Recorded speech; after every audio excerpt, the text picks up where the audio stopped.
Live question answer stream दीनी मसाइल में रहनुमाई किताब व सुन्नत की रोशनी में। अस्सलामु अलैकुम वरहमतुल्लाहि वबरकातुहू। अल्हम्दुलिल्लाहि रब्बिल आलमीन वस्सलातु वस्सलामु अला रसूलिहिल करीम व मन तबिअहुम बिइहसानिन इला यौमिद्दीन अम्मा बाद। आप तमाम भाइयों और बहनों का इस्तकबाल है, आपको खुशामदीद कहता हूँ हमारी आज की इस लाइव स्ट्रीम में। इंशाअल्लाह आज भी आपके सवालात के जवाबात दिए जाएंगे और इस हफ़्ते की ये आज की आखिरी स्ट्रीम है हमारी इस वक्त। और इंशाअल्लाह आज हमारे साथ शेख मोहतरम डॉक्टर मोहम्मद नसीम मदनी हफ़िज़हुल्लाह जुड़ेंगे। शेख मोहतरम आपके सवालात के जवाबात देंगे। तो आइए बिला किसी ताख़िर के शेख मोहतरम को ऐड करते हैं, इस्तकबाल करते हैं और सवालात का सिलसिला शुरू करते हैं। अस्सलाम वालेकुम वरहमतुल्लाहि वबरकातुहू। शेख वालेकुम अस्सलाम वरहमतुल्लाहि वबरकातुहू। कैसे हैं शेख आप? अल्हम्दुलिल्लाह, कैसे हैं आप लोग? अल्हम्दुलिल्लाह, अल्लाह का शुक्र है। शेख इजाज़त हो तो सवालात का सिलसिला शुरू करते हैं। जी शुरू करते हैं, बिस्मिल्लाह। जो हम लोग इंशाल्लाह बितरतीब जो भाई बहन हमारे साथ ऐड है स्ट्रीम्स में, इंशाल्लाह हम उनको ऐड करते जाएंगे और उनके सवालात लेते जाएंगे। तो आज के सबसे पहले गेस्ट है फराज। मैं आपको ऐड कर रहा हूँ, आप अपना सवाल करें भाई। हेलो जी, अस्सलाम वालेकुम शेख। वालेकुम अस्सलाम वालेकुम वरहमतुल्लाहि अस्सलाम वबरकातुहू। वरहमतुल्लाहि वबरकातुहू। जी, मेरा सवाल शेख ये है वज़ू के मुतालिक कि जैसे कि वॉश बेसिन में खड़े होकर के हम लोग जब वज़ू करते हैं, तो बहुत से ऐसी जगह होती है जो जैसे कि पैर उठा करके धोना मुनासिब नहीं हो पाता है, कहीं भी उसमें गिरने का भी आशंका होता है और कुछ ऐसी जगह पे है बेसिन टूटने का भी डर रहता है कुछ और थोड़ा-सा ऑकवर्डनेस भी फ़ील होती है कि पैर उठा करके बेसिन में डालना। तो क्या ऐसी हालत में हाथ में पानी लेकर के वो पैर को धोना ठीक होगा या फिर नहीं, पैर को अच्छे से ही धोना होगा?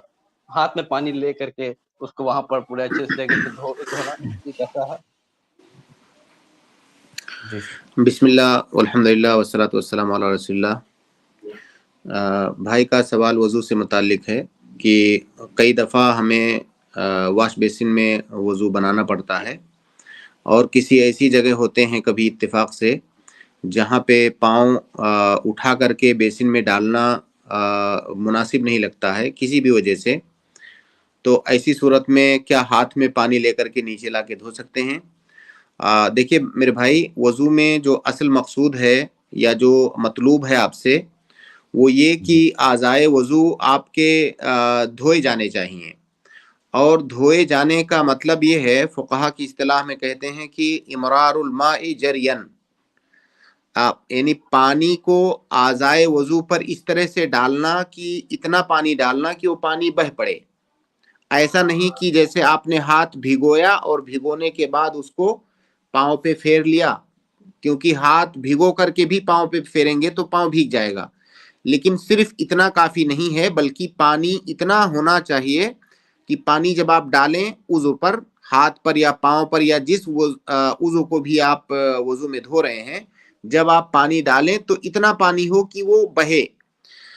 अब ये असल चीज आपसे मतलूब है। ये काम आप चाहे बेसिन में पाँव डाल करके करें या बेसिन से पानी मग्गे में लेकर के पाँव पे डालें या अपने हाथ में चुल्लू में पानी लेकर के पाँव पे डालें। जो भी तरीका आपको आसान लगे, मुनासिब लगे, जहां पर आप हैं वहां के एतबार से आप कोई भी तरीका इख्तियार कर सकते हैं। ऐसी कोई पाबंदी नहीं है कि प्रॉपर तौर से फला तरीका ही होना चाहिए। जो असल मकसूद है वो हासिल होना चाहिए। तरीका आप कोई भी इख्तियार कर सकते हैं। ठीक है, जज़ाकल्लाह शेख।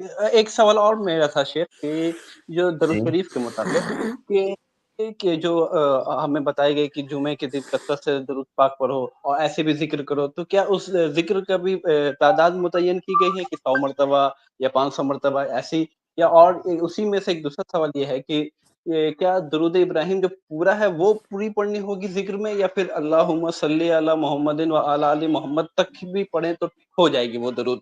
और क्या चलते-फिरते कुछ काम कर रहे हैं, क्या वैसे हालत में भी ज़िक्र कर सकते हैं?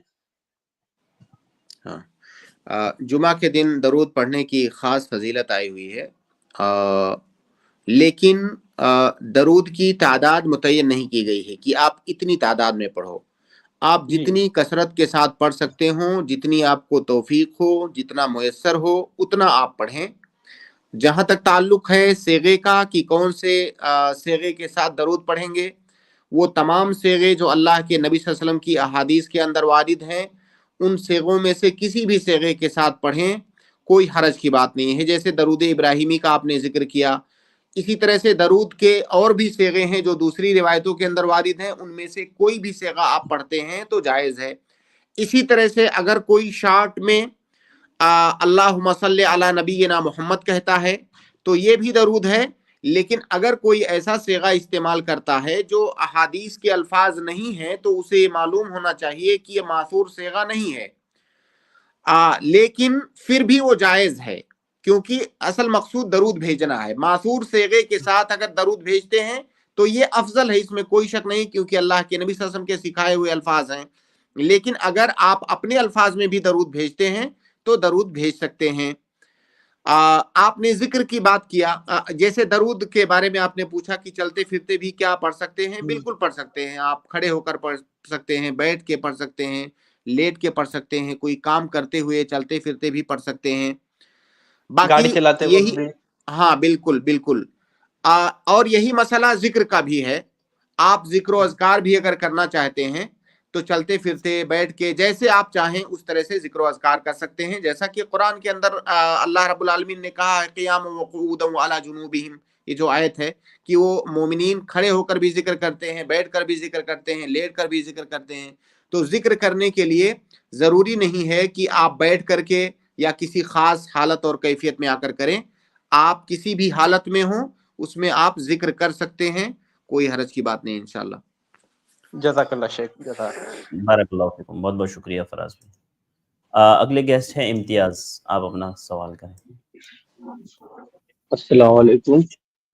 وعلیکم السلام ورحمۃ السلام اللہ علیکم۔ وبرکاتہ۔ وعلیکم السلام ہاں ورحمۃ اللہ وبرکاتہ۔ میرا سوال تھا کہ جیسے کوئی انسان ہے جس کی سگی خالہ کی شادی سگے چچا سے ہو، وہاں پہ پردے کا کیا اہتمام ہوگا؟ کیا کہا بھائی نے شیخ؟ کس جگہ پر پردے کا؟ وہی سگی خالہ اگر سگی چچی بن جائے، کوئی سگی خالہ سگی چچی بن جائے شیخ، تو کیا پردے ہاں کا نہیں، اہتمام اس سے پردہ نہیں ہے، کیونکہ وہ خالہ ہے آپ کی، وہ آپ کی صرف چچی نہیں ہے، وہ آپ کی خالہ بھی ہے، تو خالہ سے پردہ نہیں ہے۔ ٹھیک ہے، ایک اور سوال تھا۔ شیخ یہ اس صورت میں ہو سکتا ہے جب جیسے دو بھائیوں کی شادی دو بہنوں سے ہو جی تو خالہ جو جی ہے وہ چچی بھی بن جاتی ہے۔ جی جی ٹھیک ہے، ایک اور سوال تھا، کر سکتے ہیں؟ جی جی کریے۔ مطلب غیر مسلم کے خوشی اور غم دونوں میں، جیسے شادی بیاہ ہوا یا پھر عرصی اور مر جاتے اس وقت جانا، یہ اسلام میں جائز ہے؟ غیر مسلم اور مسلم کے جی، غیر مسلمین کے یہاں خوشی یا غم میں جانا، اگر اس خوشی اور غم کا تعلق ان کے کسی دینی مناسبت سے ہے، دین سے ہے، عقیدہ سے ہے تو نہیں، لیکن اگر دنیاوی معاملات سے ہے تو جا سکتے ہیں۔ جی ٹھیک ہے امتیاز بھائی، جزاک اللہ۔ شیخ ان کا نکاح کیسا ہے؟ یہ مطلب اس کو دنیاوی اعتبار سے دیکھیں گے یا دینی اعتبار سے؟ نکاح میں دیکھیے شرکت کرنا، نکاح میں جو نکاح پڑھانے کا اور یہ سب عمل ہوتا ہے تو ظاہر ہے وہ تو دین کے اعتبار سے ہوتا ہے، لیکن شادی وغیرہ، نکاح یا شادی کے مناسبت پر ایک فنکشن بھی ہوتا ہے، پارٹی ہوتی ہے، کھانے کا پروگرام ہوتا ہے، تو شادی جی کے اندر دینی چیزیں بھی ہوتی ہیں، دنیاوی چیزیں بھی ہوتی ہیں، رسم و رواج جو ہیں وہ جی دنیاوی ہیں، اور جو شادی کا جو عمل ہوتا ہے وہ دینی ہوتا جی ہے۔ تو وہ جو کھانے پینے کا یا فنکشن کا یا رسم و رواج کا مسئلہ ہے اس میں انشاءاللہ کوئی مذائقہ نہیں ہے شریک ہونے میں، لیکن آپ ان چیزوں میں سے دور رہیں جس کا تعلق ان کے دین اور عقیدے سے ہے۔ ٹھیک، جزاک اللہ خیر۔ اگلے گیسٹ ہے انس، آپ اپنا سوال کریں انس۔ السلام علیکم شیخین۔ وعلیکم السلام ورحمۃ اللہ وعلیکم السلام ورحمۃ وبرکاتہ۔ اللہ وبرکاتہ۔ شیخ میرا سوال یہ تھا کہ کیا دو نمازوں کو ایک ساتھ جمع کر سکتے ہیں کیا؟ جی شیخ۔ ہاں، ظہر اور عصر کی نماز کو اور مغرب اور عشاء کی نماز کو ایک ساتھ جمع کر سکتے ہیں جب جمع کرنے کا سبب پایا جائے، تو یوں ہی بلا سبب جمع نہیں کر سکتے، کیونکہ اصل یہ ہے کہ ہر نماز کو اس کے اپنے وقت میں پڑھا جائے گا، لیکن جمع کرنے کا اگر شرعی سبب، شرعی عذر موجود ہے تو اس کی بنیاد پر کر سکتے ہیں۔ جیسے مثال کے طور پر بارش ہو رہی ہے، مسجد جا کر کے نماز پڑھنے میں مشقت ہے، جائیں گے مسجد تو بھیگ جائیں گے۔ ابھی مغرب کی نماز آپ پڑھنے گئے ہیں، بارش ہو رہی ہے، اب بارش ہونے کی وجہ سے مغرب کی نماز پڑھنے کے بعد فوراً عشاء کی نماز بھی پڑھ سکتے ہیں۔ یا اسی طرح سے کوئی انسان بیمار ہے اور بیماری کی وجہ سے ہر نماز کو اس کے اپنے ٹائم میں پڑھنے میں مشقت ہو رہی ہے تو دو نمازوں کو جمع کر سکتا ہے۔ بہرحال ہر وہ سبب، ہر وہ چیز جس کی وجہ سے نماز کو اس کے اپنے وقت میں پڑھنے میں مشقت ہو، اتنی مشقت ہو جو کہ غیر معتاد ہو، تو دو نمازوں کو اکٹھا کر سکتے ہیں، عصر اور ظہر کو اور مغرب اور عشاء کو۔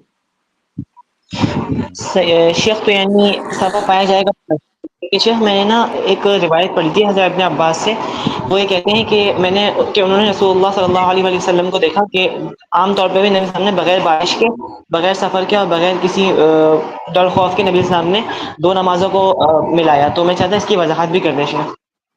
جی اصل میں اس سے پہلے کئی مرتبہ اس کی وضاحت ہو چکی ہے شیخ، یہ والی حدیث کی، ہاں تو شارٹ بالکل کر چکا ہوں میں۔ دیکھیے بھائی، اس حدیث کو آپ آخر تک پڑھیں، آپ نے درمیان میں پڑھ کے چھوڑ دیا، اس حدیث کو اینڈ تک پڑھیں آپ، تو آپ کو اس کا جواب اسی کے اندر مل جائے گا۔ عبداللہ ابن عباس رضی اللہ تعالیٰ عنہما سے پوچھا گیا کہ نبی صلی اللہ علیہ وسلم نے ایسا کیوں کیا، تو انہوں نے کہا کہ کئی لا یحرج امتہ، یہ صحیح مسلم کی روایت ہے، آپ جا کر کے دوبارہ اس حدیث کو آخر تک پڑھیں۔ تو انہوں نے کہا کہ اللہ کے نبی صلی اللہ علیہ وسلم چاہتے تھے کہ امت کو مشقت میں نہ ڈالیں، اس کا مطلب جمع بین الصلاتین کا سبب مشقت ہے، تو بغیر کسی مشقت کے نماز کو جمع کرنا یہ صحیح نہیں ہے۔ تو لہٰذا اس حدیث کو جو لوگ دیکھتے ہیں وہ شروع کا ٹکڑا دیکھتے ہیں اور وہیں پہ فیصلہ کر لیتے ہیں کہ بغیر کسی سبب کے نبی صلی اللہ علیہ وسلم نے جمع کیا، حالانکہ ایسا نہیں ہے، اسی حدیث کے اندر اس کا جواب موجود ہے۔ ٹھیک ہے جی تو شیخ میرا سوال بس ایک آخری سوال کر لو۔ بھائی اصل میں دو سوال شاید آپ کے ہو گئے نا؟ جی اصل میں اسی سے متعلق سوال ہے، میرا سوال کمپلیٹ ہو جائے گا بس، اگر اجازت مل جائے تھوڑی سی تو۔ جی شیخ، تو اگر مغرب عشاء کسی سبب سے اگر مغرب عشاء ملائی جائے تو وتر کب پڑھیں گے؟ میرا یہ سوال تھا بس۔ کیا کب پڑھیں گے؟ وتر کب پڑھیں گے؟ جب عشاء کی نماز ختم کر لیں گے تب پڑھیں گے۔ عشاء دیکھیے وتر کا وقت ہے عشاء کی نماز کا ختم ہونا، جب آپ نے عشاء کی نماز پڑھ لیا وتر کا وقت شروع ہو گیا، جب عشاء کی نماز کو آپ نے مغرب کے ٹائم میں پڑھ لیا وتر کا وقت شروع ہو چکا ہے۔ آپ چاہیں تو اسی وقت وتر پڑھ لیں، اور وتر کا وقت چونکہ فجر کے ٹائم تک رہتا ہے اس وقت تک میں آپ کبھی بھی پڑھ سکتے ہیں، لیکن اس کا ٹائم شروع ہو جائے گا عشاء کی نماز ختم کرتے ہی۔ چلیے ٹھیک ہے شیخ، جزاک اللہ، بہت شکریہ، السلام علیکم ورحمۃ اللہ۔ السلام ورحمۃ اللہ وبرکاتہ۔ اس کے بعد میں اگلے گیسٹ سید ولی اللہ کو ایڈ کر رہا ہوں، آپ اپنا سوال۔ جی ولی اللہ، وعلیکم السلام ورحمۃ اللہ وبرکاتہ۔ میری آواز آ رہی ہے؟ جی آ رہی ہے۔ جی اقامت کے وقت بیٹھنے کا کوئی آپ کی آواز بہت کٹ رہی ہے بھائی، ڈسٹربنس ہے، آپ کی آواز کٹ رہی ہے، آپ کی آواز بہت زیادہ اقامت میں کچھ سمجھ میں نہیں آ رہا ہے۔ اصل میں بریک ہو رہی ہے آپ کی آواز بہت زیادہ بیچ بیچ میں۔ اقامت میں بیٹھنے کا ثبوت بول رہا ہوں۔ نہیں ولی اللہ بھائی، معذرت، آپ کی آواز کیا بول رہے ہیں آپ سمجھ میں نہیں آ رہا ہے، آواز بریک ہونے کی وجہ سے۔ ٹھیک ہے، آپ تھوڑا سا نیٹ اپنا درست کر لیں، پھر میں آپ کو ایڈ کرتا ہوں انشاءاللہ۔ 10 سرونٹ میں آپ کو ایڈ کرتا ہوں۔ السلام علیکم شیخ۔ وعلیکم السلام ورحمۃ اللہ وبرکاتہ۔ شیخ میرا سوال تھا، نبی کے زمانے میں گھوڑے ہو گئے، کتے ہو گئے، بلیاں کی جتنے بھی جانور تھے، اور آج کل جو سائنٹسٹ دعویٰ کرتے ہیں کہ ہمیں فوسلس ملی ہیں، بونس اور ہڈیاں ملی ہیں ڈائناسور کے، تو کیا یہ صحیح میں پہلے وجود میں تھے یا یہ دنیاوی بات نہیں؟ یہ بہت حد تک مسلمان بھی اس پر یقین کرتے ہیں شیخ۔ देखिए भाई, आपके सवाल का ताल्लुक बिल्कुल भी दीनी मसले से नहीं है, ये खालिस दुनियावी मसला है। अगर तहकीक से ये बात साबित होती है कि ऐसा कोई जानवर या उसके बाक़ियात, उसकी हड्डियां वगैरह मौजूद थी, इस तरह का कोई जानवर था, तो ठीक है, हम उसको मानेंगे कि कोई जानवर था। कैसा था, उसकी शक्ल क्या थी, ये तो पता लगाना बहुत मुश्किल है। लेकिन अगर किसी जानवर के पाए जाने का कोई सबूत मिलता है तो हम मानेंगे कि इस तरह का कोई जानवर पाया जाता रहा होगा, लेकिन इसका दीन से कोई भी ताल्लुक नहीं है। दूसरी बात ये कि इस तरह की अक्सर बातें जो है प्रैक्टिकल नहीं होती हैं। जैसे साइंस वाले दावा करते हैं कि इतने लाख साल पहले, इतने हजार साल पहले डायनासोर पाया जाता था। भाई कैसे पता आपको? जी जी। तो हाँ, तो इसका ताल्लुक किसी दीनी मसले से नहीं है, ये खालिस साइंसी मसला है। बस हम जो चीजें हमारे सामने आएंगी, जिसका सबूत आएगा, हम उसको मानेंगे। जी। और एक सवाल था शेख मेरा, एक शेख हैं, मैं उनका नाम लेना चाहूँगा, वो लोगों को मतलब जैसे ब्रदर्स हो गए, डॉक्टर्स हो गए, जो भी आलिम नहीं है, वो मतलब बयान देते रहते हैं, तो वो उनके बारे में वीडियोस बनाते हैं। तो उन्होंने एक वीडियो बनाया था, आसिम अल हकीम एक बड़े ही शेख है वो, तो उन्होंने कहा था उनको नहीं सुनना चाहिए क्योंकि वो इंग्लिश बोलते हैं, मतलब इंग्लिश बोलते हैं तो गलत हो गए, मतलब क्योंकि उन्होंने खुद कहा है कि मैं अहले जो क्या कहते हैं उसको, मैंने सल्फी कहा था उन्होंने अपने आप को, और अहले सुन्नत वल जमा उन्होंने खुद को अपने कहा था। तो उनसे रोकना लोगों को सुनने से तो कैसा है शेख? देखिए भाई, जो नाम आपने बताया मुझे उनके बारे में नहीं मालूम है, अलबत्ता आप ये याद इंग्लिश रखें। स्पीकर है शेख, हाँ इंग्लिश देखिए, स्पीकर है। किसी का इंग्लिश स्पीकर होना इससे ये लाजिम नहीं आता है कि उसको नहीं सुनना है। कोई आलिम भी इंग्लिश स्पीकर हो सकता है, तो वही शेख थोड़े फकत हैं जो, अरे भाई बात सुन सही लीजिए नहीं है प्लीज। पहले शेख की बात मुकम्मल हो जाने दीजिए, जब बोले तो बीच में इंटरप्ट मत कीजिए। जी शेख आप बोलिए। तो असल ये नहीं है कि सामने वाला जो दाई है वो किस जबान में बात कर रहा है, इंग्लिश में कर रहा है कि फ्रेंच में कर रहा है, चाइनीज में, जापानीज में, उर्दू में, अरबी में, ये अहम नहीं है। अहम ये है कि क्या वो आलिम दीन है, क्या उसके पास इस चीज की सलाहियत और अहलियत और काबिलियत है कि उसे बोलने की इजाजत दी जाए, दावत का काम करने की इजाजत दी जाए। असल ये है, जबान मैटर नहीं करता है। लिहाजा आप ये देखें कि वो जो इंग्लिश स्पीकिंग है, क्या वो आलिम दीन है, उनका इंग्लिश बोलना, इससे हमें कोई फर्क नहीं पड़ता है बिल्कुल। बल्कि ये कई दफा ये चीज मतलूब होती है कि आपका जो मुखातब है, जो आपका सामे है, जिसको आप दावत कर रहे हैं, आप उसकी जबान में उसको खिताब करें। यही अंबिया का भी तरीका रहा है, यही कुरान का मनहज है कि दावत आप उसी जबान में करें जिन लोगों को आप मुखातब कर रहे हैं। तो जबान मैटर नहीं करता है, असल मसला ये है कि सामने वाला क्या आलिम दीन है, क्या सामने वाला साहिब मनहज है, क्या उसका अकीदा सही है। ये सारी चीजें देख करके फिर हम डिसाइड करेंगे कि उसकी दावत हम सुने या ना सुने। शेख अरशद आप जानते होंगे मतलब उनको, वो नहीं मतलब देखिए कैसा है ना, सल्फी मेरे है को वो। लगता है आपको गलत फहमी हुई है कि कोई भी आलिम ये नहीं कहेगा कि उसके इंग्लिश बोलने की वजह से या उसके मराठी बोलने की वजह से जो है उसको आप मत सुनो। वो सबब होता है, या तो अकीदे पर नक़्द होता है या मनहज पर नक़्द होता है, तभी जाकर के कहते हैं। वो आपको जिद्दा शायद सुनने यूनिवर्सिटी में पढ़े गलत हैं। फहमी हुई होगी। क्या मुझे वो नहीं कोई लगता आलिम कि दीन है? हाँ हाँ शेख, शेख, वो बिल्कुल वो आलिम दीन। आलिम का जिक्र कर रहे हैं। क्या नाम लेकिन है उनका? क्या उनका बस आपने यही बताया कहना, नाम? आसिम अल हकीम शेख। नाम आसिम अल हकीम। आसिम अल हकीम? नहीं, मुझे नहीं याद आ रहा है ऐसा कोई नाम। वो लाल जो क्या बोलते हैं उसको, ओढ़ते हैं वो। हाँ वो हो सकता अलबत्ता है। सरजदी वो है शेख। आपको गलत फहमी हुई होगी भाई।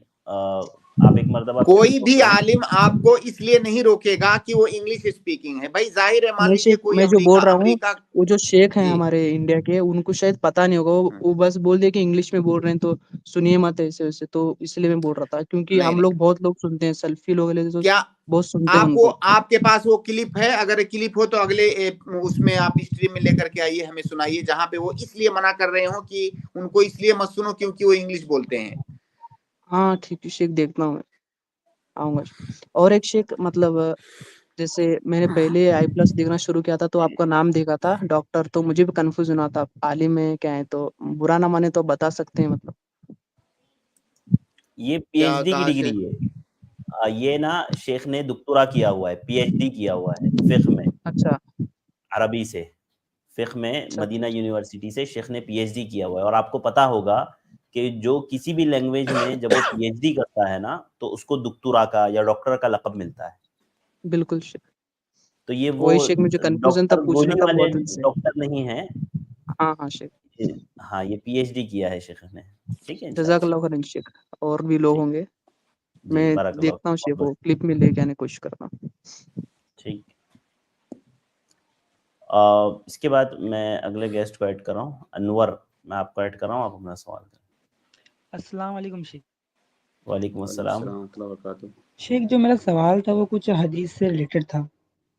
جی فرمائیں. شیخ جیسے کہ اکثر کہا جاتا ہے کہ حدیث پہ ماننا, ایمان رکھنا, اور قرآن پہ ایمان رکھنا یہ لازمی ہے ایک مسلمان کے لیے. تو قرآن ٹھیک ہے. کی ذمہ داری تو اللہ لیتا ہے کہ اس میں کوئی بھی غلطی یا پھر کوئی بھی مسٹیک نہیں ہے, لیکن جی حدیثوں کا جو حدیث رہتی ہے ان کی ذمہ داری کون لے رہا ہے, اور کیا پروف ہے کہ یہ ایک دم اوتھینٹک ہے؟ کوئی بھی حدیث ہو, پھر چاہے امام بخاری کی حدیث ہو, صحیح حدیث, یا پھر جو بھی حدیثیں ہوں, اس کی اوتھینٹسٹی کیسے پتہ چلتی ہے؟ بھائی یہ علم حدیث ایک مستقل فن ہے جس کو پڑھنے کے لیے علماء اپنی پوری زندگی لگا دیتے ہیں, تب ان کو اس چیز کی صلاحیت ان کے اندر پیدا ہوتی ہے کہ وہ اس چیز کو چیک کر سکیں, اس کی اوتھینٹسٹی آپ جو کہہ رہے ہیں اسے چیک کر سکیں. اب اس کو میں آپ کو چند الفاظ میں کیسے بتا دوں, یہ مستقل ایک فن ہے. اور آپ بس اتنی بات آپ یاد رکھیں کہ شاید دنیا کے اندر کوئی ایسا علم اور فن نہ ملے جہاں پر کسی چیز کی تحقیق اتنی گہرائی اور اتنی دقت سے کی جاتی ہو. جو علم حدیث پڑھتے ہیں ان کو معلوم ہے, اگر آپ دیکھیں گے تو آپ کی عقل حیران رہ جائے گی کہ اتنی دقت اور اتنی باریک بینی سے کیسے جائزہ لیتے ہیں ان احادیث کی تحقیق کرنے میں, رجال کا, اسانید کا. تو یہ مستقل ایک فن ہے. آپ ایسے مت سمجھیں کہ امام بخاری کو یا ان کی کتاب کو جو درجہ لوگوں نے دے دیا ہے ایسے ہی دے دیا ہے. آپ کی عقل قبول نہیں کر پائے گی جب آپ پہلی بار اس کو دیکھیں گے تو. لیکن اب میں وہ علم حدیث کا فن تو یہاں پر آپ کو نہیں پیش کر سکتا, اور نہ ہی آپ اس کو سمجھ پائیں گے. جی, ان کے دو سوال تھے شیخ. ایک سوال یہ تھا کہ قرآن کی حفاظت کی ذمہ داری تو اللہ نے لیا ہے, حدیث کی حفاظت کی ذمہ داری کس کی؟ حدیث کی حفاظت کی ذمہ داری بھی اللہ رب العالمین ہی کی ہے. دیکھیے, اللہ رب العالمین کسی چیز کی جب حفاظت کرتا ہے اس کے اسباب اللہ رب العالمین پیدا کرتا ہے. دیکھیے, قرآن کی حفاظت اللہ رب العالمین اگر چاہتا تو بغیر کسی ظاہری سبب کے بھی اللہ تعالی حفاظت کر سکتا ہے. اللہ ہر چیز پر قادر ہے, لیکن اللہ رب العالمین نے دنیا میں اس کے اسباب بنائے. اللہ کے نبی صلی اللہ علیہ وسلم پر قرآن اتارا گیا, اس کے بعد اللہ کے نبی صلی اللہ علیہ وسلم نے صحابہ کرام سے اسے املا کروایا, لکھا گیا اس کو. ابو بکر رضی اللہ تعالیٰ عنہ کے زمانے میں اسے جمع کیا گیا. عثمان رضی اللہ تعالیٰ عنہ کے زمانے میں کئی قرات جو تھی سب کو ایک قرات کر کے ایک مصحف کے اندر جمع کر دیا گیا. یہ سب اسباب کس نے پیدا کیے؟ اللہ رب العالمین نے پیدا کیے.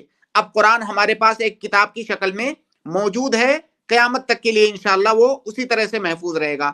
یہ سارے اسباب اللہ تعالیٰ نے پیدا کیے قرآن کے لیے. اسی طرح سے اللہ کے نبی صلی اللہ علیہ وسلم کی جو حدیثیں تھیں, اللہ تعالیٰ نے مسلمانوں میں, اس امت میں ایسے علماء اور ایسے رجال پیدا کیے جنہوں نے ان حدیثوں کو جمع کیا، ان کو چھانا پھٹکا، ان میں سے جو غیر صحیح حدیثیں تھیں، جو غیر ثابت شدہ حدیثیں تھیں، اللہ کے نبی صلی اللہ علیہ وسلم سے ثابت نہیں تھی، ان کو انہوں نے الگ کیا۔ یہ سارا فن، یہ سارا علم کس نے سکھلایا؟ یہ اللہ تعالیٰ نے سکھلایا، اور اس طرح سے اللہ کے نبی صلی اللہ علیہ وسلم کی حدیثیں بھی محفوظ ہو گئیں۔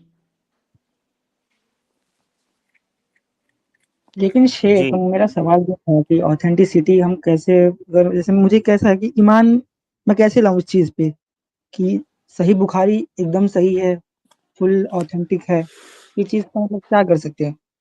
اگر ایک نارمل مسلمان جس کو اس فن کا علم نہیں ہے تو وہ کیا کرے؟ جیسے سبھی نے کہہ دیا کہ ہاں صحیح بخاری صحیح ہے، تو کیا ہم مان لیں کہ ہاں یہ صحیح ہے، یا پھر ہمیں اس کے پیچھے کیا کرنا چاہیے ایک نارمل مسلمان جس جی کے بالکل، ہاں، جس کے ایک فن میں کے بارے میں نارمل مثال دیتا ہوں آپ کو۔ دیکھیے، دینی مثال نہیں سمجھ پائیں گے، دنیاوی مثال میں آپ سے پوچھتا ہوں۔ آپ ٹرین میں بیٹھتے ہیں تو یہ اطمینان آپ کو کیسے ہوتا ہے کہ یہ ٹرین آپ کو اس پٹری پر، جو پتلی سی باریک سی پٹری ہے، اس پر لے کر کے ٹرین آپ کو چلے گی؟ آپ اس میں بیٹھ جاتے ہیں، آپ کو خوف نہیں ہوتا ہے کہ کہیں آگے جا کے ٹرین پلٹ نہ جائے۔ آپ فلائٹ میں بیٹھتے ہیں، وہ فلائٹ ہوا میں 800-900 کلومیٹر کی سپیڈ سے اڑتی ہے، آپ کو کیسے یقین رہتا ہے کہ میں منزل پر پہنچ جاؤں گا، فلائٹ گر نہیں جائے گی؟ کیسے آپ کو؟ کیا آپ فلائٹ کے انجینئر ہیں؟ کیا فلائٹ بنانے کا جو سائنس ہے وہ آپ کو آتا ہے؟ یا ٹرین جو جس پر آپ بیٹھتے ہیں، وہ ٹرین جو جس سائنس سے بنی ہے، کیا وہ سارا سائنس آپ کو اس کا علم ہے تبھی آپ اس کو مانتے ہیں؟ یا کیا آپ اپنے بارے میں یہ سمجھتے ہیں کہ دنیا کے جتنے علوم ہیں کیا وہ سارے آپ کو معلوم ہیں، یا اگر آپ کو نہیں معلوم ہے تو دوسروں کو بھی نہیں معلوم ہے؟ تو دنیاوی ان چیزوں پر آپ کیسے اعتماد کرتے ہیں؟ آپ اسی لیے تو اعتماد کرتے ہیں کہ جس نے اس ٹرین کو بنایا ہے، یا جن لوگوں نے اس فلائٹ کو بنایا ہے، وہ اس فن کے ماہر ہیں، انہوں نے بنایا ہے، اور ان کا کہنا ہے کہ یہ فلائٹ اڑے گی، تم کو تمہاری منزل تک لے جائے گی۔ آپ ان پر یقین کیسے کرتے ہیں بتائیے؟ دیکھیے سنگھ، جہاں تک بات رہی ٹرین کے ڈرائیور کی، تو اسے گورنمنٹ جو ہے سرٹیفائڈ دیتی ہے، سرٹیفیکیشن کرتے ہیں، پڑھائی وغیرہ کرتی ہے اور اسے سرٹیفائڈ کرتی ہے۔ تو میں ایکچولی اچھا، گورنمنٹ ہاں پہ بلیو ٹھیک ہے، کر رہا ہوں، بالکل نہ آپ کہ فلائٹ اس یا پھر وہ سرٹیفکیٹ، ٹرین سنیے، چلنے والے تھے۔ آپ اس سرٹیفکیٹ کو مانتے ہیں، جبکہ اس سرٹیفکیٹ سے میں آپ کو کیا چیز سمجھ میں آتی ہے؟ آپ کو اس سائنس کے بارے میں کچھ بھی نہیں پتا ہے، لیکن وہ سرٹیفکیٹ دیکھ کر کے آپ مانتے ہیں، اس لیے کہ وہ سرٹیفکیٹ جن لوگوں نے بنایا ہے وہ اس فن کے ماہر ہیں۔ اب یہ جو علماء ہیں، محدثین ہیں، یہ آپ کو سرٹیفکیٹ دے رہے ہیں کہ یہ صحیح بخاری ہے، ہم نے اس کو چیک کیا ہے، یہ صحیح ہے۔ آپ کیا ان کے سرٹیفکیٹ کو مانیں گے کہ نہیں مانیں گے؟ جو اس فن کے جی ماہرین ہیں ٹھیک وہ ہے سر، سرٹیفکیٹ ٹھیک ہے دے رہے ہیں۔ سر، آپ کہنا چاہ رہے ہیں کہ صحیح بخاری صحیح ہے اور سرٹیفائڈ ہے، تو اگر جی، صحیح بخاری صحیح ہے تو یہ اختلاف کیوں ہوتے ہیں کون سے اختلاف؟ کسی بھی مسئلے پہ؟ اور کوئی بھی مسئلہ جیسے کہ جی بتائیے، ڈھیر سارے کون سا اختلاف؟ مسلک ہیں، صحیح بخاری کا کوئی اور مسئلہ؟ صحیح بخاری، آپ حدیث کی بات کریں، دوسرے سوال پہ مت جائیے پلیز، اس وقت نہیں، صرف میں حدیث کے سوال پہ رہیے۔ میں اب بات سنیے پہلے، جیسے کہ حدیث کے سرٹیفیکیشن کے موضوع پر رہیے کہ حدیث کو ہم کیسے مانیں کہ صحیح ہے، اس پر رہیے، اس سوال پہ۔ جی، آپ سوال تو دوسرے میرا سوال وہی پہ ہے، بھی ابھی جا تک سکتے واضح ہیں، نہیں لیکن ہوا بعد میں سنیے، پہلے مسئلے کو تو سمجھ لیں کہ ہم یہ کیسے مانیں کہ یہ حدیث نبی صلی اللہ علیہ وسلم سے ثابت ہے، یہ کیسے مانیں، اس سوال پہ رہیے۔ وہی تو سمجھ نہیں آ رہا نا شیخ، وہی تو، اسی لیے تو میں آپ سے پوچھ رہا ہوں کہ کیسے مان سکتے ہیں اب ہم صحیح دیکھیے، بخاری کو آتھینٹک۔ ابھی تک میں کیا باتیں کر رہا تھا بھائی؟ یہی بات تو کر رہا تھا، جس فن کے آپ ماہر نہیں ہیں، اس فن سے متعلق جو اصحاب فن ہیں ان کی باتوں کو آپ مانتے ہیں۔ آپ ایک ڈاکٹر کے پاس جاتے ہو، ڈاکٹر آپ کو ٹیبلٹ دیتا ہے، آپ بغیر یہ سوچے سمجھے کہ یہ زہر دے رہا ہے کہ دوا دے رہا ہے، آپ اس کو کیسے کھا لیتے ہو؟ کیا آپ اس دوائی کے بارے میں جانتے ہو؟ کیونکہ آپ کو اس ڈاکٹر، آپ کو پتا ہے کہ یہ دوا جن لوگوں نے بنایا ہے، یہ دوائی بنانے کے ماہرین ہیں، انہوں نے اس کو سرٹیفائڈ کیا ہے، تو آپ مانتے ہو۔ اگر علماء، اس امت کے علماء اس حدیث کو سرٹیفائڈ کر رہے ہیں جو کہ اس فن کے ماہر ہیں، آپ ان کی بات کیوں نہیں مان سکتے؟ اصل ٹھیک میں ہے، آپ شیخ کو ان کو نہیں یہاں، معلوم ہے۔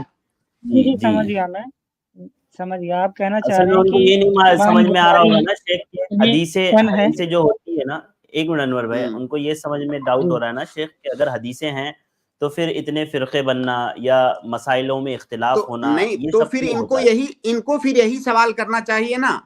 پہلے تو یہ نہیں بات مان لیں کہ یہ جو حدیثیں ہیں یہ سرٹیفائیڈ ہیں اور اتنی دقت کے ساتھ ان کی تحقیق کی گئی ہے جو دنیا کی کسی اور چیز میں نہیں ہے. میں کہہ رہا ہوں آپ تو ایک طالب علم بھی نہیں ہیں، آپ کی باتوں سے لگ رہا ہے کہ آپ ایک طالب علم بھی نہیں ہیں. اگر وہ چیزیں آپ دیکھیں گے تو پہلی نظر میں آپ کی عقل اس کو قبول نہیں کر پائے گی، جو جس دقت کا مظاہرہ حدیثوں کی تحقیق میں ان علماء نے کیا ہے. ٹھیک ہے. اب آپ کا دوسرا سوال ٹھیک ہے، وہ دوسرا سوال بالکل ویلڈ ہے کہ اگر حدیثیں موجود ہیں ہمارے پاس نبی صلی اللہ علیہ وسلم کی، قرآن ہمارے پاس موجود ہے، اللہ کا کلام، نبی کا کلام موجود ہے، تو مسائل میں اختلاف کیوں ہوتا ہے؟ یہ سوال ٹھیک ہے، بالکل بجا ہے کہ بھائی قرآن ایک ہے، نبی ایک ہیں، حدیث ایک ہیں، پھر لوگوں کے درمیان اختلاف کیوں ہوتا ہے؟ یہ سوال بالکل ویلڈ ہے. ٹھیک ہے. اس کا جواب یہ ہے کہ دیکھیے قرآن ہمارے پاس، قرآن کا ٹیکسٹ موجود ہے، اللہ کے نبی صلی اللہ علیہ وسلم کی حدیثیں موجود ہیں، لیکن کیا آپ نے دنیا کے مسائل میں ایسا نہیں دیکھا ہے کہ کوئی بات کسی آدمی نے کہا، اس کی ایک ہی بات کو، سیم بات کو لوگوں نے الگ الگ طریقے سے سمجھا، کسی نے صحیح سمجھا، کسی نے غلط سمجھا؟ کیا ایسا ہوتا ہے کہ نہیں؟ دنیاوی باتوں میں ٹیکسٹ ایک ہی ہے. جب دنیاوی باتوں میں جو کہ بہت معمولی چیزیں ہوتی ہیں، ایک ہی لائن کو سمجھنے میں 10 لوگوں کے درمیان اختلاف ہو جاتا ہے، کوئی اس کا کچھ معنی سمجھ رہا ہے، کوئی اس کا کچھ معنی سمجھ رہا ہے، حالانکہ صحیح کوئی ایک ہوتا ہے، لیکن اس کو سمجھنے میں اختلاف ہوتا ہے اور اس کے کئی سارے اسباب ہوتے ہیں. پہلی بات تو یہ کہ لوگوں کا کی جو سمجھ ہے اس کا مستوی، اس کا معیار الگ الگ ہوتا ہے. کسی چیز کو سمجھنے کا ظاہر ہے ہر آدمی کا مستوی ایک نہیں ہوتا ہے، بہت سارے اسباب ہو سکتے ہیں اس کے. تو قرآن کی آیت ایک ہی ہے، لیکن اس آیت کو سمجھنے میں لوگوں کے درمیان اختلاف ہو سکتا ہے. اس کا یہ مطلب نہیں کہ سارے لوگ صحیح ہیں، صحیح کوئی ایک ہوگا، جس کی بات دلیل سے ثابت ہوگی اس کو ہم صحیح مانیں گے، لیکن اختلاف کا ہو جانا یہ انتہائی فطری اور نیچرل بات ہے، اسی لیے اختلاف ہوا ہے. جی ٹھیک ہے شیخ سمجھ گیا. ایک چیز اور آپ سنتے جائیے اختلاف سے متعلق. جیسے مان لیجئے اللہ کے نبی صلی اللہ علیہ وسلم کی کوئی حدیث ہے کسی مسئلے کے اندر، ٹھیک ہے، جی، لیکن دنیا کا کوئی بھی عالم یہ دعویٰ نہیں کر سکتا ہے کہ مجھے تمام حدیثیں یاد ہیں یا کوئی بھی حدیث میری نظر سے اوجھل نہیں ہے. اب کل کو آپ سے یا کسی سے کوئی مسئلہ پوچھا گیا، اس مسئلے سے متعلق اس مسئلے سے متعلق جو حدیث موجود ہے اس حدیث کا علم آپ کو نہیں ہے، حالانکہ وہ حدیث تو موجود ہے لیکن آپ کو اس کا علم نہیں ہے. اب آپ نے اس مسئلے میں گفتگو کیا، لیکن چونکہ آپ کو اس حدیث کا علم نہیں تھا اس لیے آپ نے اپنی گفتگو میں غلطی کر بیٹھے. آپ کیا یہ پاسبل ہے کہ نہیں؟ پاسبل ہے. لیکن آپ کو اگر علم نہیں ہے تو اس کا یہ مطلب نہیں ہے کہ دوسروں کو بھی علم نہیں ہے. دوسرے ہزاروں لوگ ایسے ہوں گے جن کو وہ حدیث پتا ہے، لیکن آپ کو اتفاق سے وہ حدیث پتا نہیں تھی، جبکہ آپ ایک بڑے عالم ہیں، پھر بھی یہ ممکن ہے کہ آپ کو حدیث نہیں ملی، اس لیے آپ سے اس مسئلے میں غلطی ہوئی. بعد میں وہ غلطی جب نقل کی گئی تو اختلاف کا سبب بنی. تو ایک سبب یہ بھی ہو سکتا ہے، 10 اسباب ہیں. وہ باقاعدہ یہ بھی ایک فن ہے کہ علماء کے درمیان مسائل میں اختلاف کیوں ہوئے، یہ مستقل ایک سبجیکٹ ہے شرعی علوم کے اندر. جی ٹھیک ہے، جزاک اللہ خیر شیخ، بہت بہت شکریہ انور بھائی، امید ہے آپ کو جواب مل گیا ہوگا. اس کے بعد میں اگلے گیسٹ کو ایڈ کر رہا ہوں، جاوید مکاندار، آپ اپنا سوال کریں. جی جاوید بھائی السلام علیکم.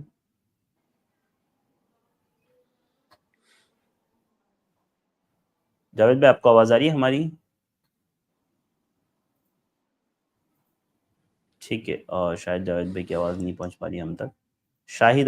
ساحر اختر، آپ اپنا سوال کریں. अस्सलाम वालेकुम शेख, आवाज आ रही है? जी आ रही है, बोलिए। शेख हमारा ये सवाल था कि जैसे कि हमारा घर के कुछ सामान या बाइक अगर लोन पे लिया जाए, क्या वो जायज हो सकता है? किस तरीके से, क्या तरीका होगा लोन उसका? पर बाइक वगैरह लिया जाए तो क्या जायज होगा, शेख पूछ रहे हो? का कुछ किस्तों सामान पर, जरूरत किस्तों अगर पर, मजबूरी भी हो तो? मजबूरी भी हो तो? किस्तों पर सामान लेने की बात कर रहे हैं? लोन पर शेख। कैसे लोन पर शेख, क्या होता है उसमें? लोन पर असल में लोन हमारे यहाँ एक ही होता है शेख, बैंक से मिलता है आमतौर से। बैंक वाला अच्छा, लोन बोल रहे हैं ना साहिर भाई? जी बैंक जी हो या कोई फाइनेंस एजेंसी हो शेख। हाँ, ये कोई फाइनेंस कंपनी अगर होती है। हाँ, जी देखिए जी वो कंपनी या बैंक आपको अगर फाइनेंस करेगी तो जितना रुपया वो आपको देगी या आपका बाइक खरीदने के लिए जितना वो पे करेगी, आपसे उससे ज्यादा लेगी। मान लीजिए उसने 1 लाख पे किया है तो आपसे 1,10,000, 1,20,000 लेगी। और तो बिल्कुल जो ये ज्यादा रकम ली जा रही है ये सूद है, ये जायज नहीं है। जायज नहीं है। जी बिल्कुल। तो ये चीज मजबूरी के तहत लिया जा सकता है, अगर कुछ ऐसा हो अगर तो हाँ, जायज। मजबूरी की शक्ल बताएं मुझे। मजबूरी अगर कोई बहुत ज्यादा तंगी हो, बहुत ज्यादा दिक्कत अगर लेना तो बहुत तो जरूरी हो जाता है। कभी बाइक की क्या जरूरत है आपको? कभी आप बहुत ज्यादा कभी कभी हो पब्लिक जाता है। पब्लिक ट्रांसपोर्ट से चलिए। पब्लिक ट्रांसपोर्ट बहुत ज्यादा, बहुत कभी कभी मन से साधन बहुत मुश्किल हो जाते हैं कभी कभी। भाई घर कौन का सा अगर कोई मुश्किल है? सामान हो अगर। भाई भीड़ होती है, धक्का खाना पड़ता है, यही तो होता है, और क्या मुश्किल होती है? जी तो जी धक्का जी जी खाइए। भाई अगर आप गरीब हैं, आपके पास पैसा नहीं है, तो क्या मुश्किल है धक्का खाने में? ये मुश्किल, सर, इस मुश्किल की वजह से सूद हराम नहीं, हलाल नहीं होगा। हाँ वो तो बिल्कुल पता है कि वो इंटरेस्ट तो हर हाल में सूद है, वो हराम है। अच्छा जी। एक सवाल और था हमारा। अगर गवर्नमेंट हमारे सरकार अगर अपनी मिल्कियत से कोई अगर अपने को वो लोन दे देती है, क्या वो भी लेना जायज है कि नहीं? जो सरकार अपनी तरफ से दे देती है कुछ। तो कैसे देती है, क्या उसकी सूरत होती है भाई, थोड़ा सा वजाहत करें। सूरत भी वही होती है, पर वो मैंने उसका जो बैक होता है बहुत नॉमिनल होता है, मैंने से बहुत मुख्तसर होता है। जैसे उन्होंने अगर आपको ₹1,00,000 दिया तो वो आप 3 साल में लौटा सकते हैं, बहुत कम इंटरेस्ट पे।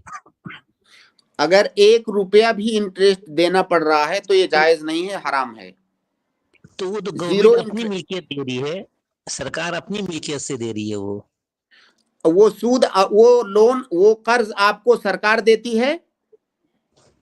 हाँ सरकार दे रही है, खुद अपनी मिल्कियत से दे रही है, बैंक से नहीं देती है, अपनी मिल्कियत दे रही है, वो प्रोवाइड कर रही है।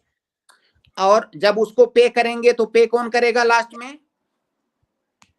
पे तो जो जिसको लेने देंगे वाला वही है। करेगा। हाँ जो लेने वाला है।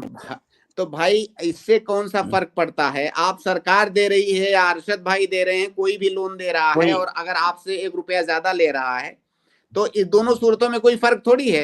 वो भी सूद है, वो भी सूद है।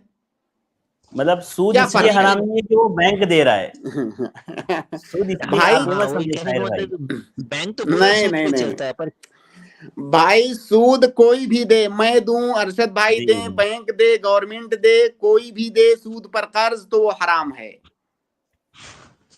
जी से किसी ने कहा था कि अगर कोई अपनी मिल्कियत दे रहा हो कुछ, या अगर कुछ मुआवजा लेके तो वो जायज हो सकता है। मेरे भाई बैंक भी तो अपनी मिल्कियत ही देता है। बैंक जो है, जो देता है वो बैंक ही की तो मिल्कियत है। बैंक के यहाँ तो पूरा निजाम उसका तो सूद पे ही चलता है। भाई जिसका निजाम सूद पर ना चले, वो भी अगर आपको कर्ज सूद पर दे रहा है तो जायज नहीं है। जी जी जी जी शेख, जी शेख, ठीक है शुक्रिया, साहिर, जज़ाकल्लाह। बरकल्लाह फीकुम, बहुत बहुत शुक्रिया। इसके बाद मैं अगले गेस्ट को ऐड कर रहा हूँ, सिस्टर बिल्किस मुल्ला जी, आप अपना सवाल करें। हेलो, अस्सलाम वालेकुम रहमतुल्लाहि व बरकातुहू। वालेकुम अस्सलाम व रहमतुल्लाहि व बरकातुहू।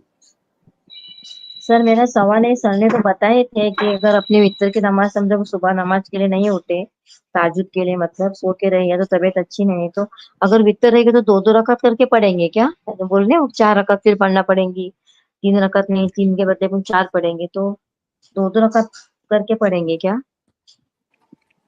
अगर वित्र की नमाज आप 3 रकात पढ़ती थी आमतौर से, तो आप 4 रकात पढ़ेंगी।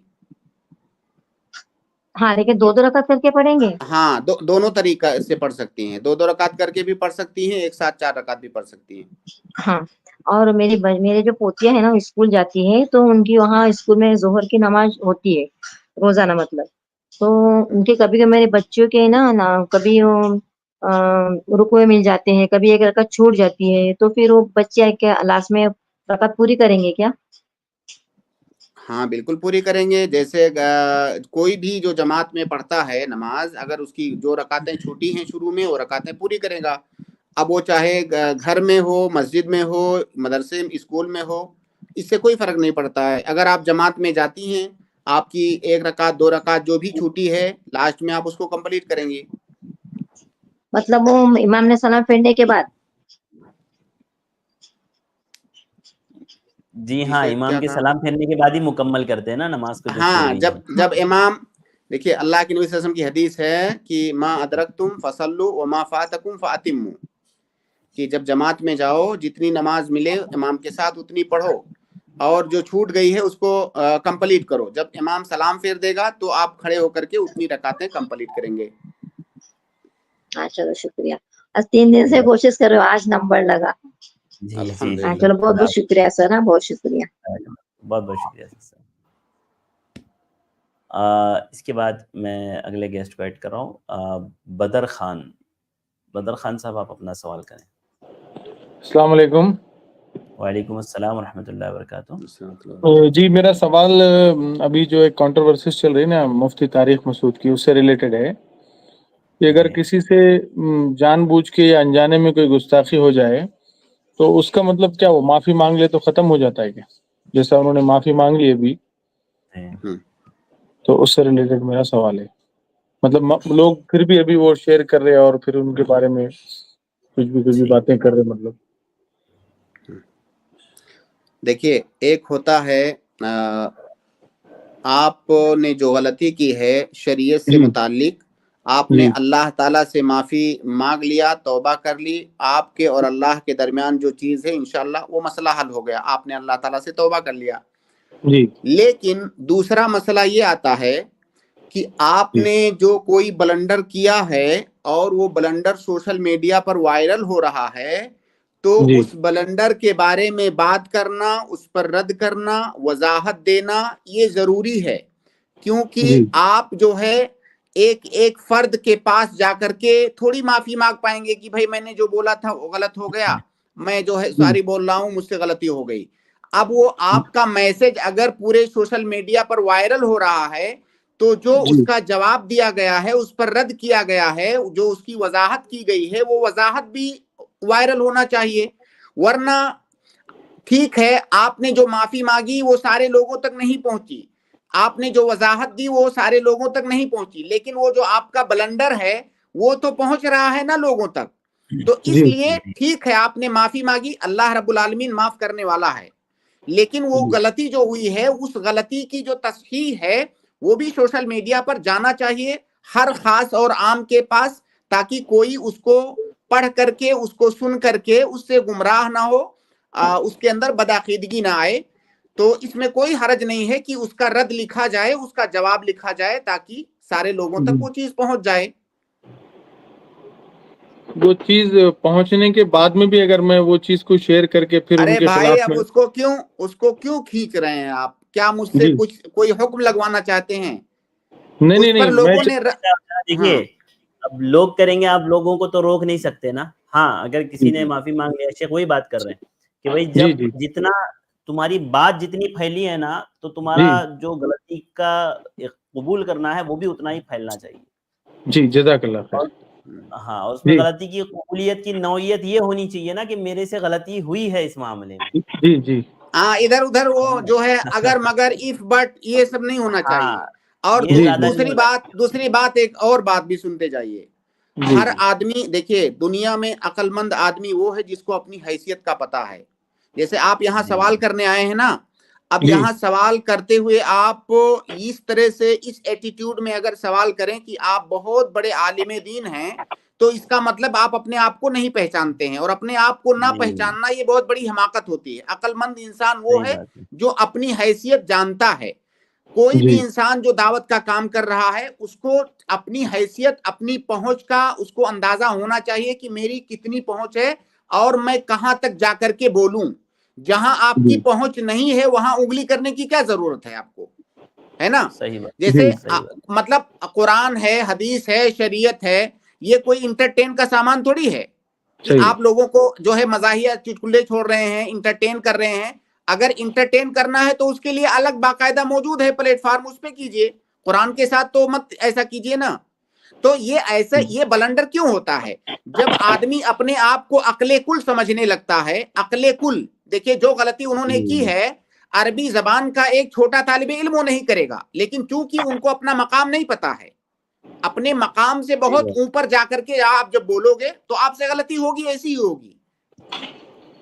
असल में लोग समझते नहीं है, कैसा है ना बदर भाई, आप समझिए जी दीनी उलूम में भी ना कैटेगरीज होती है, हर उसमें भी हर इल्म के फन, हर इल्म का एक फन माहिर होता है, हर फन का एक जी माहिर होता है। जैसे तफसीर का एक फन है तो उसके एक माहिर होते हैं, फिक्ह का एक फन है उसके अपने एक माहिर होते हैं, इसी जी तरह नहू का एक फन होता है, नहू का एक फन होता है, वो अपने फन में माहिर होता है। ग्रामर, अरबिक अगर आदमी ग्रामर, अरबिक नहू और ग्रामर सर्फ यानी अरबिक जी ग्रामर, हाँ नहू सर्फ यानी अरबिक ग्रामर का एक फन का अपना माहिर होता है। अब एक जी आदमी सब मैदानों में कूदने लगे तो फिर इस तरह अब की आप चीजें ये आती बताइए कि अगर कोई हैं। आदमी अपनी हदें ना पहचानता हो उसके बारे में आप क्या कहेंगे। सही है, गलत आदमी है। को अपनी हद हाँ बिल्कुल अपनी हद पहचाननी चाहिए आदमी को। अपना इल्म अपनी हद समझनी चाहिए। जी जी जी, बिल्कुल। जज़ाकल्लाहु खैर बदर भाई, जज़ाकल्लाह खैर, अस्सलाम वालेकुम। बारकल्लाहु फीकुम, बहुत बहुत शुक्रिया। इसके बाद मैं अगले गेस्ट को ऐड करूंगा। अगले गेस्ट है सिस्टर ज़ीनतुन्निसा, आप अपना सवाल करें। जी ज़ीनतुन्निसा, जल्दी से अपना सवाल करें।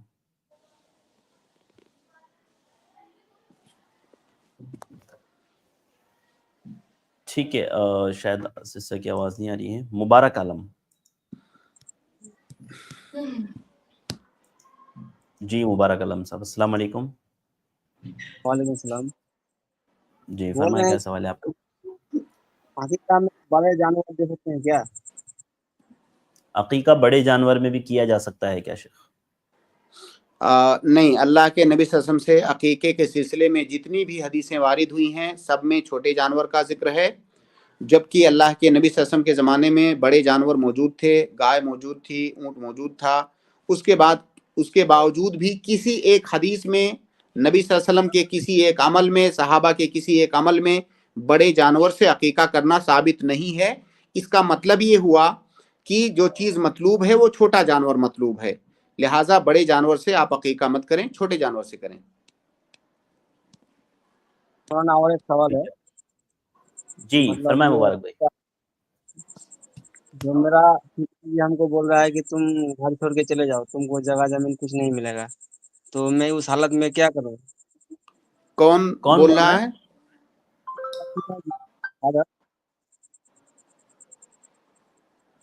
नहीं समझ नहीं पाए मुबारक भाई, कौन बोल रहा उनके है? शायद वालिदैन शायद बोल रहे होंगे। मुबारक भाई जी कौन बोल रहा है आपने कहा? मेरा वालिदैन बोल रहा है कि तुम घर छोड़ के चले जाओ, तुमको कुछ नहीं मिलेगा, रहने का भी जगह नहीं मिलेगा, तो मैं क्या करूँ उस हालत में? जाहिर मैं है डांटूं? अगर वो सुनिए अगर वालिदैन, दुनिया में वालिदैन से ज़्यादा शफीक अपने बच्चों के लिए कोई नहीं होता है। जी अगर वालिदैन ऐसा बोल रहे हैं तो मामला इतना ही नहीं होगा जितना आप बता रहे हैं, ऐसे नहीं होता है, जी है ना। कोई मसला होगा तो जाहिर है कोई बहुत बड़ा मसला होगा, कोई बहुत बड़ी नाराजगी होगी, तभी वालिदैन किसी बच्चे को ऐसा बोलेंगे कि घर छोड़ के कोई चले जाओ।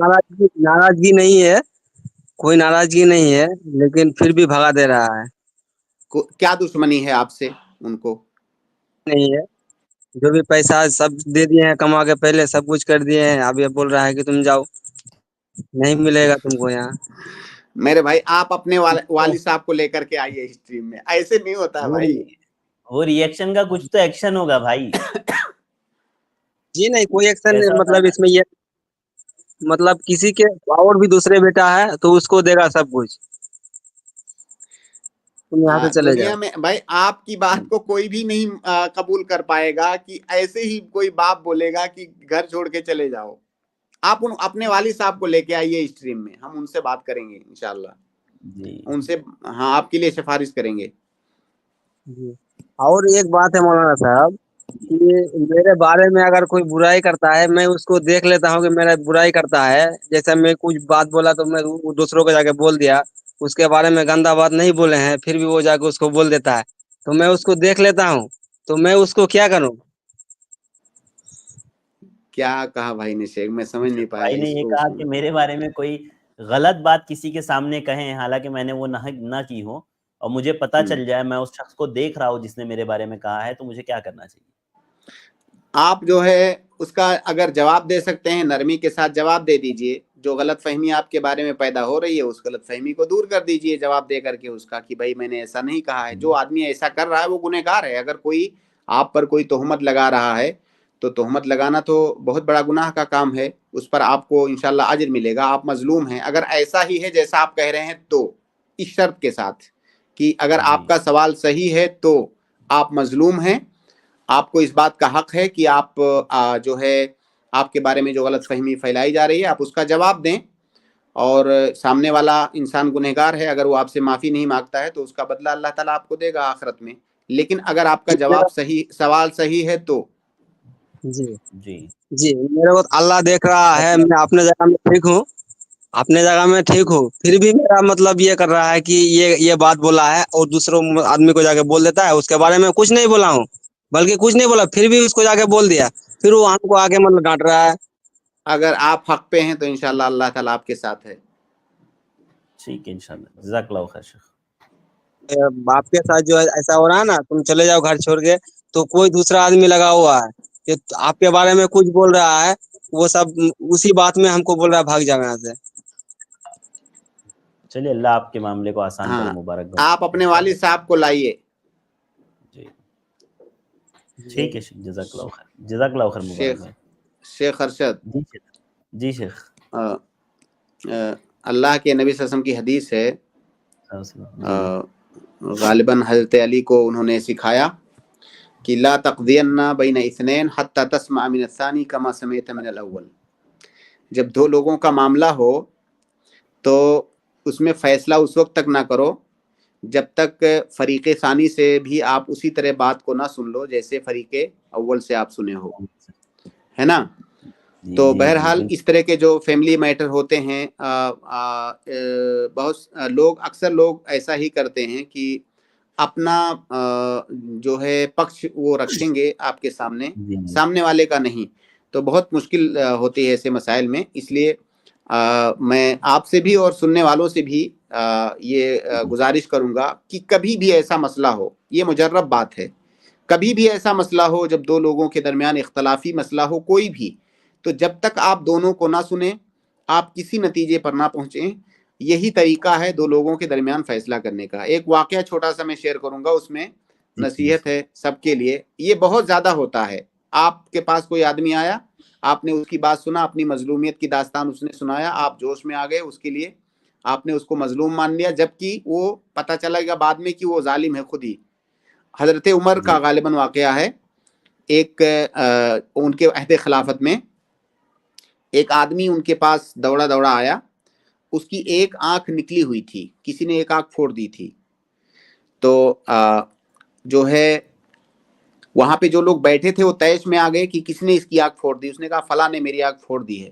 वो लोग तैश में आए, उसके बारे में कुछ उल्टा सीधा बातें करने लगे कि उसने इसकी आंख क्यों फोड़ दी। हजरत उमर ने कहा कि तुम लोग तैश में मत आओ, हो सकता है इसने उसकी दोनों आंख फोड़ दिया हो। थोड़ी देर के बाद वो आदमी सामने से आता हुआ दिखाई दिया, उसकी दोनों आंख फूटी हुई थी। तो ये बहुत बड़ा मसला है हमारे समाज में कि जब दो लोगों का कोई मसला होता है तो एक आदमी के आंसू देख करके हम उसको हक पर मान लेते हैं और उसको मजलूम मान लेते हैं, जबकि दोनों आदमी की बात सुनी जाए तो पता चलेगा कि मामला कुछ का कुछ है। तो ये सारे लोगों के लिए ये जो है जुमले मुतरदा के तौर पर। जी आगे चलते हैं। जज़ाकल्लाहु खैर शेख, बारकल्लाहु फीकुम। बहुत ज़रूरी है ये चीज़ें, ताकि हमारे सामने आती रहें ये चीज़ें। इसके बाद मैं अगले गेस्ट सिस्टर फातिमा को ऐड कर रहा हूँ, आप अपना सवाल करें जल्दी से। अस्सलाम वालेकुम शेख। वालेकुम अस्सलाम व रहमतुल्लाह। जी मेरा सवाल है तलाक से रिलेटेड। तो मुझे ये जी आपसे पूछना था कि अगर कोई शौहर अपनी बीवी को मजाक में तलाक देता है तो क्या तलाक वो हो जाती है? अल्लाह के नबी सल्लल्लाहु अलैहि वसल्लम की हदीस है कि सलासुन जिद्दुहुन्ना जिद्दुन व हज़्लुहुन्ना जिद्दुन, 3 चीज़ें ऐसी हैं जिसमें चाहे आदमी संजीदगी और सीरियसली बोले या मजाक में बोले, उसको संजीदा ही माना जाएगा, सीरियस ही माना जाएगा। उन्हीं तीनों चीज़ों में से एक है तलाक।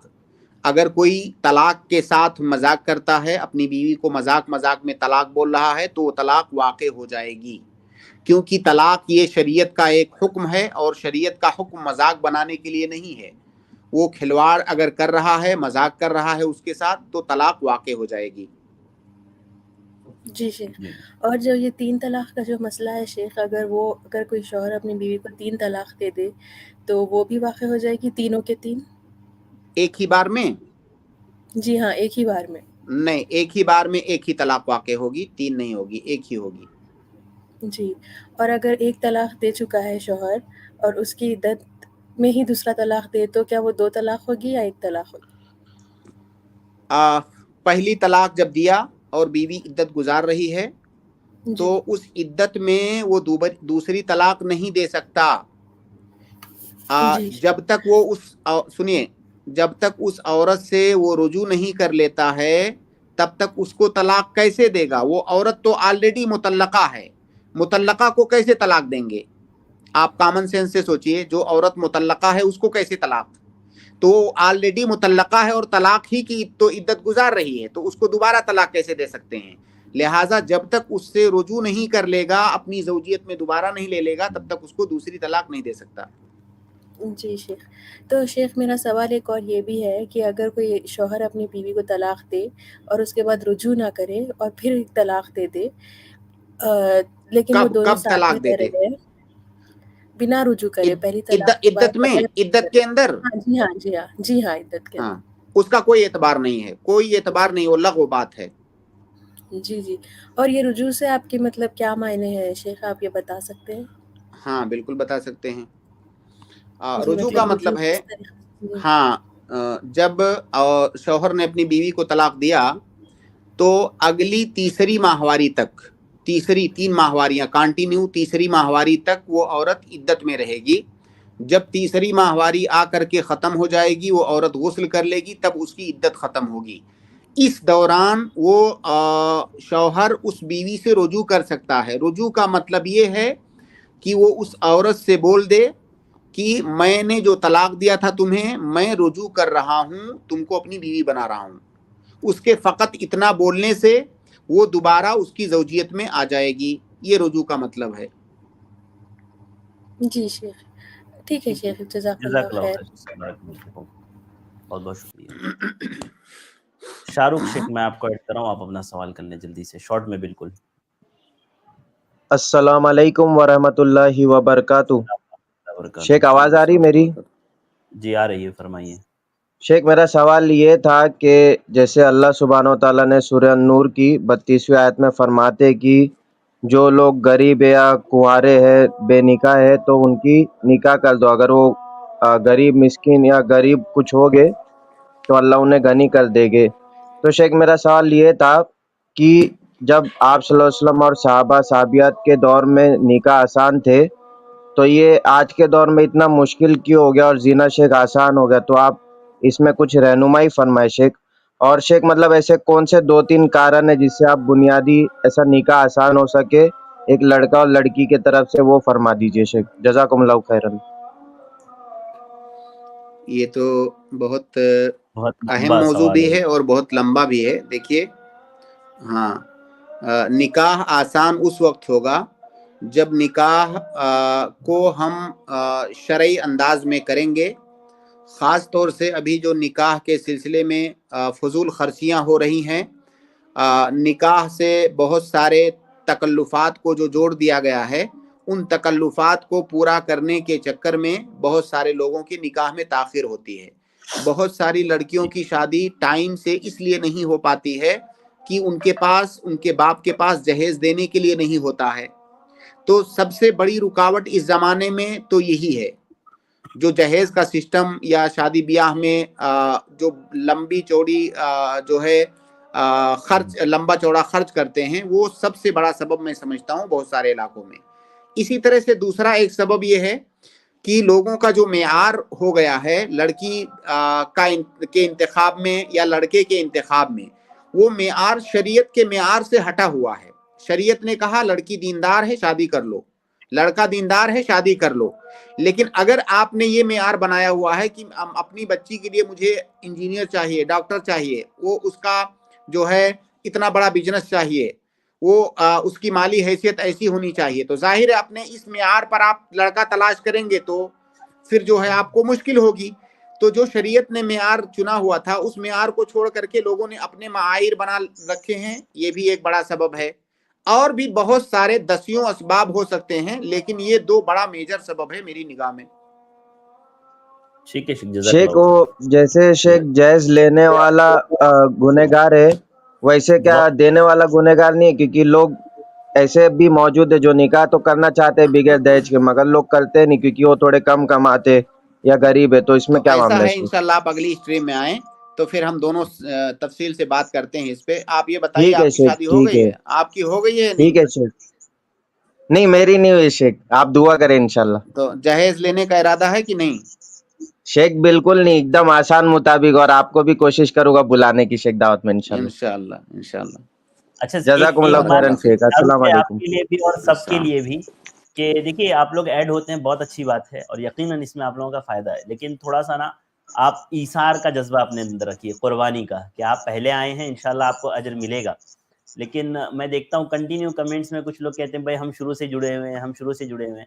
تو میں کوشش یہ کرتا ہوں نا کہ کچھ ہمارے ساتھ جو آلریڈی ہمیشہ الحمدللہ جڑے ہوتے ہیں، اللہ تعالیٰ آپ لوگوں کو جزائے خیر دے، میں ان کے بھی سوالات لے لوں اور کچھ نئے لوگوں کو بھی ہم لوگ موقع دیں تاکہ ان کی دلچسپی بڑھیں اور وہ جو ہے آئیں، مسائل پوچھیں، ان کے بھی مسائل کے حل ہو جائیں.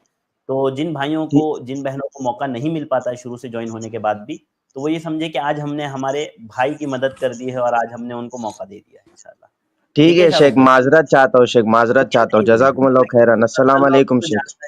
جی جزاک اللہ خیر، بارک اللہ. بہت بہت شکریہ شیخ وقت دینے کے لیے.